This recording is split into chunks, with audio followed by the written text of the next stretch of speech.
Dance আমাদের লাইফে কতটা জরুরি? ওয়েস্টার্ন ডান্স না ক্লাসিক্যাল ডান্স?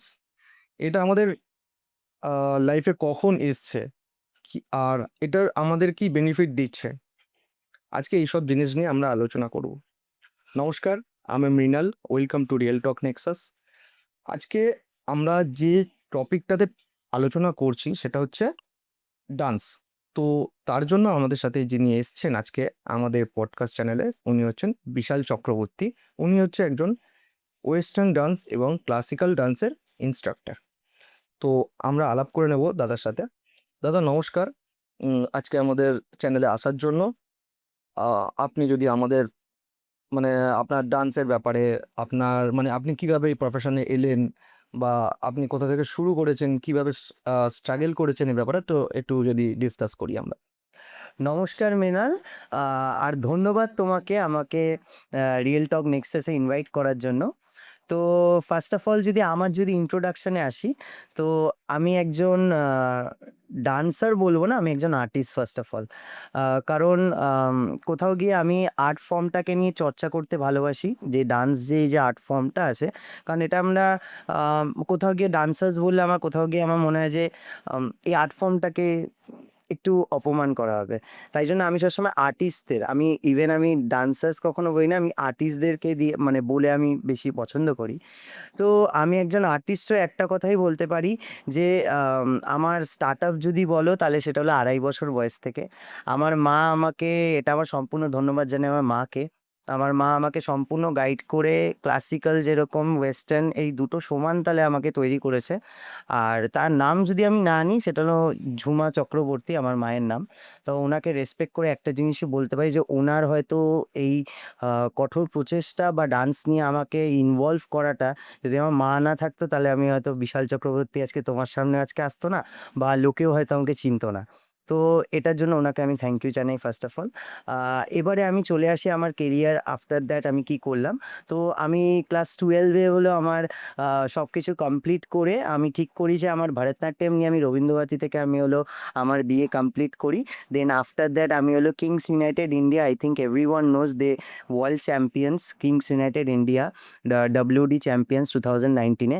তো তাদের আন্ডারে আমি আমার diploma in hip hop complete করি। অ্যান্ড আফটার দ্যাট আমার কোথাও গিয়ে মনে হয়েছিল যে কলকাতাতে যেটা অ্যাবসেন্স, সেটা হলো প্রপার লার্নিংয়ের অ্যাবসেন্সটা রয়েছে। তো সেটাকেই এখন চালিয়ে যাচ্ছি স্ট্রাইভোকের মাধ্যমে as a instructor, as a hip hop instructor right now. Plus আমি ভরতনাট্যমটা আমি চর্চায় রাখি, ভরতনাট্যমটা রাখি। বাট আমার কোথাও গিয়ে আমার নিজস্ব ইনস্টিটিউশনে আমার যে গুরু আছে, গুরু সন্তোষ মণ্ডল, তা উনি আমার ক্লাসেসগুলো করান। মানে উনি পুরোটাই ভরতনাট্যম ডিপার্টমেন্টটা দেখে। তো এইভাবেই আমি তার সাথে চলে আর চলছে, এইভাবেই আমার স্ট্রাইভোকে চলছে। অ্যান্ড আমার আন্ডারে quite 15 to 16 teachers right now, যারা এখন পুরোটাই আমার আমার আন্ডারে সুপারভাইজে। পুরো আমি স্ট্রাইভোকে ডান্স স্টুডিও নিয়ে একটা ডান্সের রিসার্চ সেন্টারও বলতে পারো।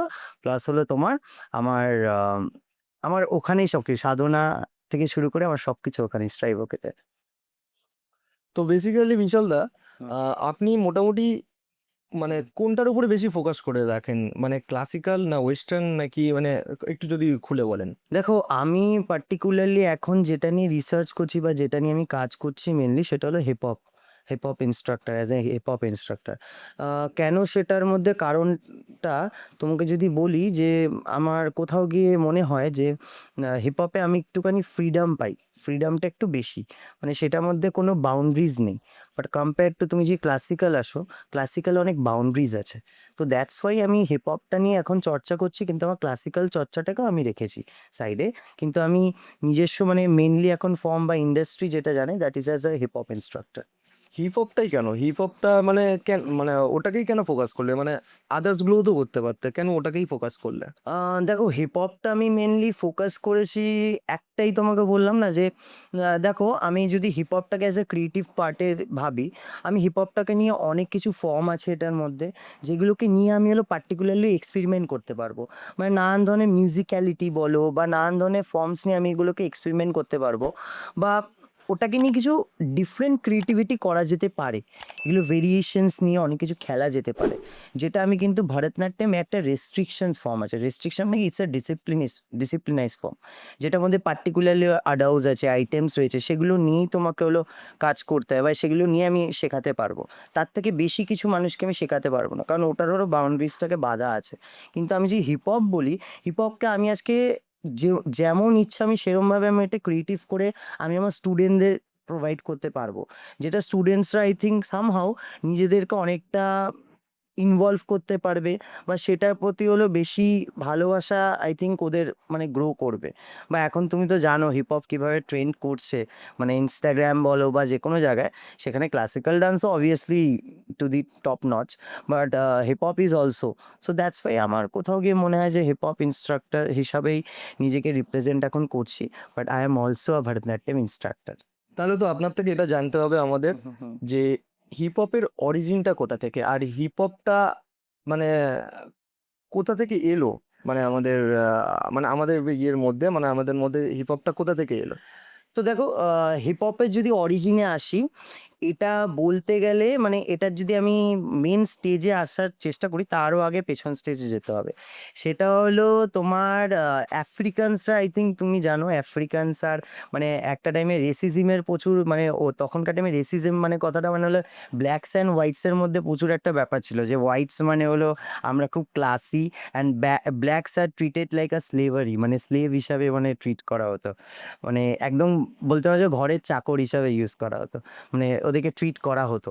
সো তখনকার টাইমে কি ছিল, এটা আমি তাও তোমার সময় বলে দিচ্ছি, ভাবো 90s, 60s 50s এরকম টাইমে। তো সেই সময় কি হতো, সেই সময় ওই ওয়ার্ল্ড ওয়ার 2 যখন হয়েছে, ওয়ার্ল্ড ওয়ার 2 এর বাদে মানে সাউথ ব্রোঞ্জ এগুলো সব ভেঙে ভাঙাচোরা হয়ে গেছে। এবারে অনেক আফ্রিকানসরা কি করছে, আফ্রিকানসরা হলো তোমার আমেরিকার দিকে হলো ফরওয়ার্ড হচ্ছে। এবার ওরা নিজে এটা আশা নিয়ে এসেছিল যে মানে আমরা ওখানে হয়তো ভালো ট্রিটমেন্ট পাবো বা আমাদের ওখানে হয়তো রাখবে, কিন্তু কোথাও গিয়ে ওরা যেহেতু ব্ল্যাকস বা ওদেরই মানে বা তখন ওই প্রভার্টির মানে টাইমটা ছিল, সো দ্যাটস ওয়াই কী করেছিল ওরা না, ওদেরকে অ্যাজ এ স্লেভ হিসাবে ট্রিট করা স্টার্ট করলো। ওদের জব থাকতো যে তুমি ঘরে মানে বাসন মাজো, নাহলে তুমি হলো ঘরের কেয়ারটেকার হিসাবে কাজ করো, মানে এরকমভাবে তাদেরগুলো ট্রিট করা হতো। সো ওই যে কষ্টটা হতো রীতিমতো মানে আরও আমি মানে ক্রুয়েলি বলছি, এখন তো পাবলিক ওয়াইজ তো বলা যায় না অত কিছু, বাট মানে আরও ক্রুয়েল ট্রিটমেন্ট হতো, মানে এটা তো জাস্ট একটা স্টার্ট আপ, মানে আরও ভাবো ক্রুয়েল ট্রিটমেন্ট হতো।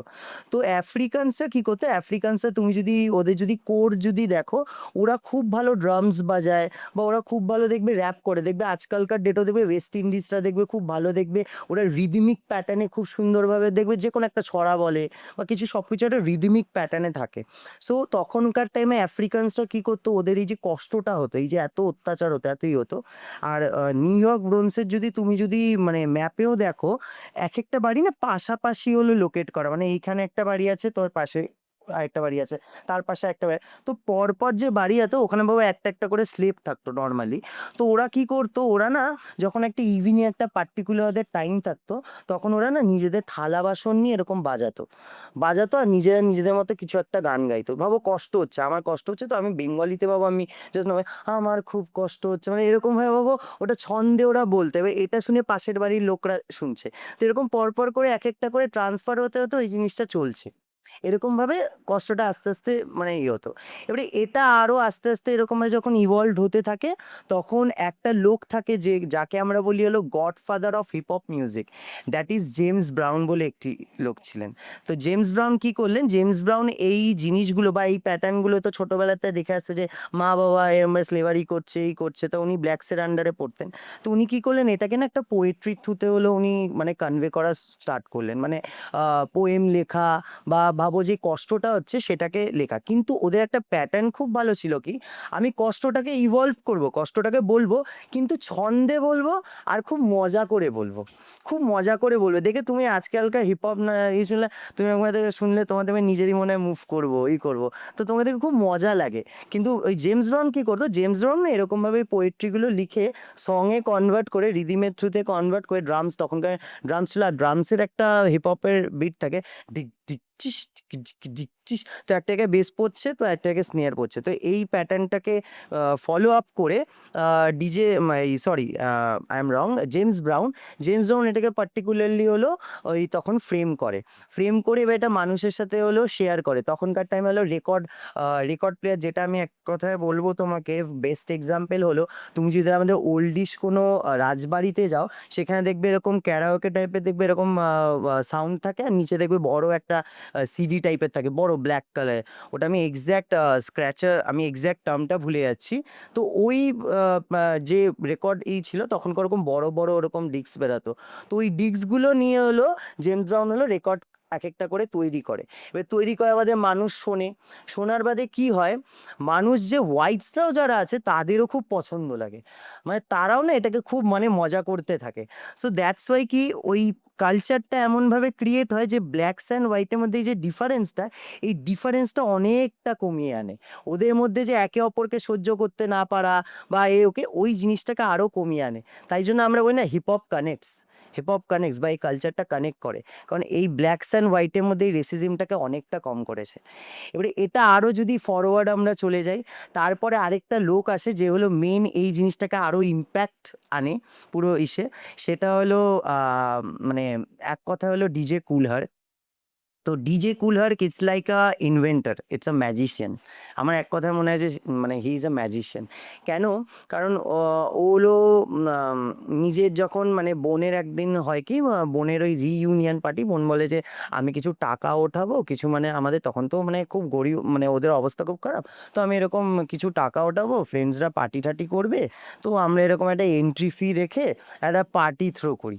তো পার্টি থ্রো এর মধ্যে ওরা হলো সেডভিক এভিনিউ বলে একটা জায়গা আছে সাউথ ব্রোঞ্জে, নিউ ইয়র্কে। তো সেখানে ওরা এই পার্টিটা থ্রো করে।